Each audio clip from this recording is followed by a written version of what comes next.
अब आइए आज की प्लेसमेंट, जिससे हमें आज जिसके अंदर हमें ट्रेड करना है। कॉल राइटर्स, मैंने आपको क्या बताया, 98,000 कॉल शॉट। वो कॉल शॉट स्टार्ट करती है 23,300 से। आउटस्टैंडिंग वाई 97 लाख, 23,400 पे आउटस्टैंडिंग वाई सिमिलर 97 लाख। कल कितनी कॉल बिकी? लगभग 1.5 करोड़ बिटवीन 23,300, 400 एंड 500। तो ये आपकी अपर वॉल हो गई इस सेशन की। बेस्ट केस सजेस्ट करती है ये 23,250, 23,330। बेस्ट केस जो सजेस्ट करती है ये वॉल। और नीचे एक बात ये भी है कि 23,000 की पुट एक स्ट्रॉन्ग ओआई होल्ड करती है। हालांकि 23,100 में भी राइटिंग हुई है, but still I mean that call concentration maximum at 23,300, ये 23,000। और कंसिडरिंग द फैक्ट कि ये मंथली राइटर्स का जोन भी होता है। अब ले आइए पिरामिड्स में मेरे ख्याल से जो बातें जो है वो आपको थोड़ा सा और क्लियर हो जाएंगी। हैवी कॉल राइटर्स और lack of put writers, but still importance 23,000 की है पुट राइटिंग को देखते हुए। ये आपकी स्क्रीन पे आती है, ये है पिरामिड सजेस्ट करते हुए लेवल्स। फिर कह रहा हूं बेस वन स्क्रीन पे रखिएगा। बताओ ट्रेडर, 23,067 और 22,971 ये हमारा बेस है इस जोन का। ये बेस आज का ही नहीं है, एक्सपायरी डे का भी नहीं है, ये कल का भी होगा, परसों का भी होगा। जब तक ये नहीं वायलेट हो रहा है, हम लोअर ट्रेजेक्टरीज पे सेल बटन प्रेस नहीं करेंगे। बिटवीन 23,067 और 23,100 विद बिट ऑफ रिस्क और एक कंडीशन। वो कंडीशन क्या है डिफाइन करूंगा कुछ देर में आपको। So with bit of risk and with a condition, हम इस ट्रेजेक्टरी में शायद एक during the day buy trade के बारे में सोचें for a reversal towards RS1। RS1, या फिर आप ये समझिए अगर आप 23,100 पे कोई ट्रेड ले रहे हैं मान लीजिए, है ना, तो ऐसे सर्कमस्टेंसेस में on a typical expiry day 80 to 90 और 120 पॉइंट स्विंग इज इनफ। तो 100 से 200, 200 से 220 इस ट्रेजेक्टरी का ट्रेड मिल जाए तो वो ठीक ठाक ट्रेड होगा, छोड़ दीजिएगा उसको। अपर वॉल है 282 एंड 341। क्या मैंने डिफाइन किया यहां पर आपको? ये है अपर वॉल कॉल राइटर्स का जोन। तो हमें इनिशियली फोकस करना है इस रेंज पे, ट्रेड हमें यहां मिलेगा।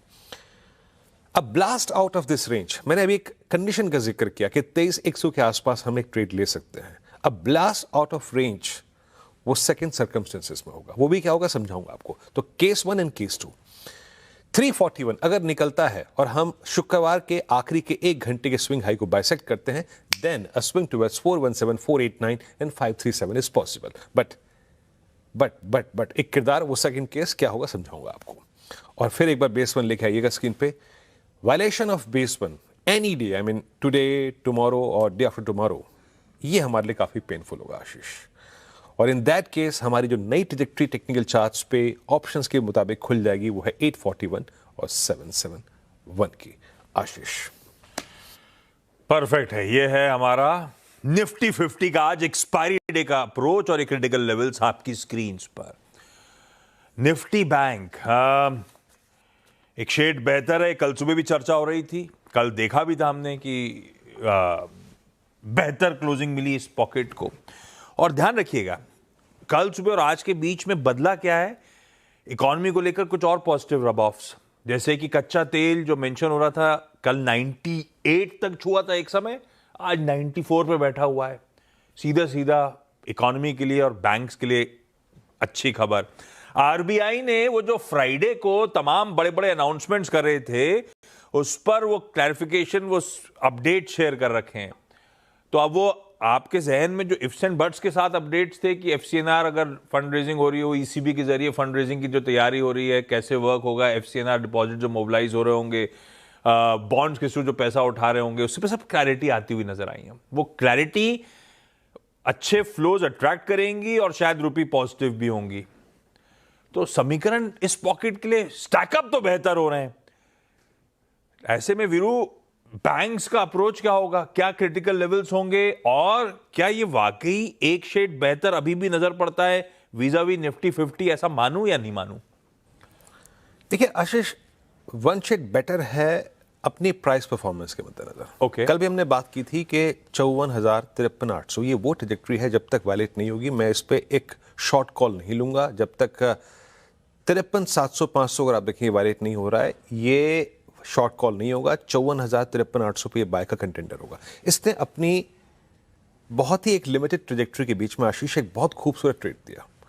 वो वहां से चला, इंट्राडे में 10 डेमा पार किया और 20 डेमा में मैंने लगभग 940 के आसपास स्क्रीन पे ही बोल दिया था कि अब 54,500 की कॉल में बहुत बड़ा कंसंट्रेशन है, या फर्दर ऊपर नहीं जाएगा। तो ये सिमट के भी पीछे भी आ गया। जो मैं कह रहा हूं ना बात, as a trader let's accept the fact. ये नहीं कि जो चीज चल रही है तो चलती चली जाएगी, नहीं। कॉल राइटर्स के जोन को उसने रिस्पेक्ट दी, वो बैकफुट पे आ गया। हाँ, क्रूड आज रिट्रेस हुआ है, इसका एडवांटेज ही लेगा, और मेरे ख्याल से मोर स्पेशली आशीष इन एफर्ट्स के बीच में आरबीआई के, वो I think favour bank Nifty के साथ साथ निफ्टी पीएसयू बैंक इंडेक्स लेना चाहेंगे। कल एसबीआई का क्लोज बड़ा इंटरेस्टिंग है। Again no stock specific comment, मैं सिर्फ यहां पे स्टैट्स कह रहा हूं। Look at the divergence, Nifty PSU bank Nifty, but SBI का आप डाइवर्जेंस देखिए। इसमें कल एक सेकेंड मैं आपको बताता हूं, मैंने जो पल्स क्रिएट किया था आशीष, उसमें एसबीआई में कल शॉर्ट कवर था, अच्छा शॉर्ट कवर था। मैं थोड़ा देर में फिर बताऊंगा आपको। यहाँ पे 0.43% ऊपर था। तो पीएसयू बैंक्स उसका एडवांटेज लेना चाहेंगे। पीएसयू बैंक्स उसका यस, ओपन इंटरेस्ट शेड हुआ था, यानी शॉर्ट कवरिंग अच्छी थी। लेके आइए पिरामिड्स निफ्टी बैंक के। अभी आपको एक चीज दिखाई देगी आशीष, जरा गौर फरमाइएगा इस पिरामिड पे। इस पिरामिड को गौर से देखिएगा। 54,000 पे कॉल पुट कंसंट्रेशन मैक्सिमम है, मैक्सिमम आउटस्टैंडिंग वाई एट 54,000। ये सिंपली सजेस्ट क्या करता है, देखिए आशीष क्या होता है ना, यहां पर निफ्टी पर तो वीकली है, दिस इज मंथली और राइटर्स। मंथली राइटर्स जहां पे पोजीशंस को ग्रैब करते हैं, उसका मीनिंग बड़ा होता है। उसका मीनिंग ये होता है कि index will spend some time here, ना डेविएट करेगा हायर साइड पे ना लोअर साइड पे। तो इसका एक क्लियर मैसेज ये होता है, ये मैंने देखा है अमूमन, है ना। तो शायद अभी इस एनवायरनमेंट पे हम 54,000 की ट्रेजेक्ट्री के आसपास रहे, तो हमें इसी ट्रेजेक्ट्री के आसपास ट्रेड करना है। उसके बाद बड़ा कॉल कंसंट्रेशन कहाँ है, 54,500 पे। तो अब दो चीजें आप अपने जहन में रख लीजिए, और इसके नीचे 53,500 पे सबसे स्ट्रॉन्ग पुट कंसंट्रेशन है।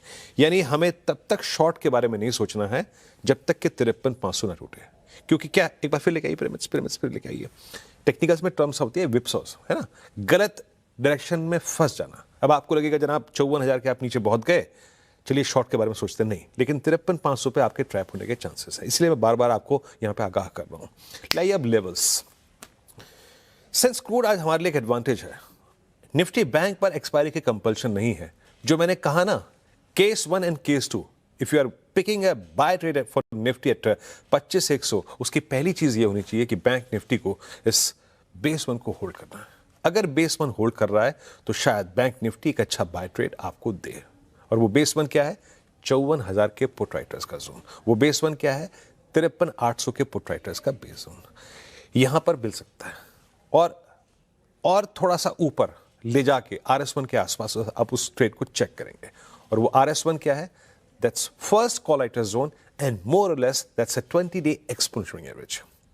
और जो मैंने सेकेंड केस कहा ना for Nifty, a breakout above 341, वो तभी पॉसिबल है आशीष अगर बैंक निफ्टी अपनी सारी सीमाएं, कॉल राइटर्स और 20 डेमा का जोन जो कि RS1 पे परसिस्ट करता है, उसको तोड़ के ऊपर निकल जाए। That will fulfil the second case we have set for Nifty. कि निफ्टी RS1 कब काटेगा, वो ये है अगर बैंक निफ्टी अपना RS1 काट जाए, और in that case swing towards 767 967 is possible. और चाहे कुछ भी हो जाए, बेस 1 एक बार फिर से लेके आइएगा। मैं 53,500 53,700 ये जब तक range decisively bank Nifty violate नहीं करता है, मैं अगेंस्ट सेंटिमेंट, अगेंस्ट स्टेप्स अभी निफ्टी बैंक में जाने का व्यू नहीं रखता हूं। No shorting thoughts till we are holding 53489 and 621 on the down side. Ashish, ये है निफ्टी बैंक का अप्रोच समीकरण। दरअसल क्या हुआ, कल आरबीआई की तरफ से अपडेट जो सामने आए, उसमें एफसीएनआर्स और ईसीबीज के लिए जो नॉर्म्स हैं बहुत सपोर्टिव हैं। काफी हद तक तो फ्राइडे को आइडिया था, पर वो क्या है, एकदम ब्लैक एंड व्हाइट में सामने आते हुए। एफसीएनआर के लिए कोई हेज कॉस्ट बैंक्स के लिए नहीं होगी।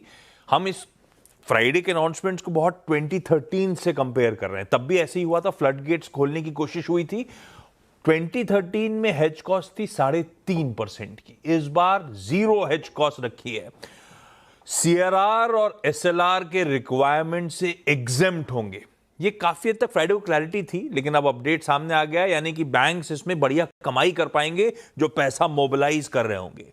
और सिर्फ पीएसयूज के लिए नहीं, क्लियर है सारे बैंक्स के लिए ये विंडो ओपन है, सब अलाउड है।